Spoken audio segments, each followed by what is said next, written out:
Hey guys, welcome back to our channel. இன்னைக்கு நம்ம சேனல்ல முருங்காய் பொரியல் எப்படி செய்யறதுன்னு பார்க்கலாம். அதுக்கு தேவையான ingredients first பார்த்தறலாம். 2 முருங்காயை நான் லைட்டா ஸ்கின் ரிமூவ் பண்ணிட்டு எடுத்து வச்சிருக்கேன். அப்புறம் 1 டீஸ்பூன் கடுகு உளுத்தம் பருப்பு, 1 டீஸ்பூன் மஞ்சள் தூள், 1 டீஸ்பூன் மிளகாய் தூள், 1 டீஸ்பூன் சோம்பு, 1 கப் தேங்காய், தேவையான அளவு உப்பு. இவ்வளவுதான் நமக்கு தேவையான ingredients. ஒரு கடாயில 1 டீஸ்பூன் ஆயில் சேர்த்திக்கலாம். ஆயில் ஹீட் ஆனதுக்கு அப்புறம் கடுகு சேர்த்திக்கலாம். கடுகு சேர்த்த பிறகு ஒரு மிக்ஸ் கொடுத்துருங்க. கடுகு நல்லா பொரியட்டும். கடுகு நல்லா பொரிஞ்சதுக்கு அப்புறம் தேங்காய் சோம்பு அரைச்சு எடுத்து வச்சிருக்கேன். அதை இது கூட சேர்த்திக்கலாம். அப்புறம் மஞ்சள்தூள் 1 டீஸ்பூன் சேர்த்திக்கலாம். மிளகாய் தூள் 1 டீஸ்பூன் சேர்த்தி நல்லா ஒரு மிக்ஸ் கொடுத்துருங்க.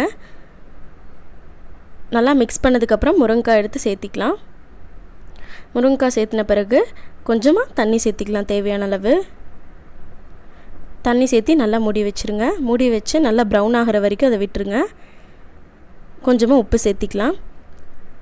நல்லா வெந்தோன்னே இதை எடுத்து சர்வ் பண்ணிடலாம். அவ்வளோதான், நம்ம டேஸ்டி முருங்காய் பொரியல் ரெடி ஆயிடுச்சு. For more update subscribe to our channel. Thank you for வாட்சிங்.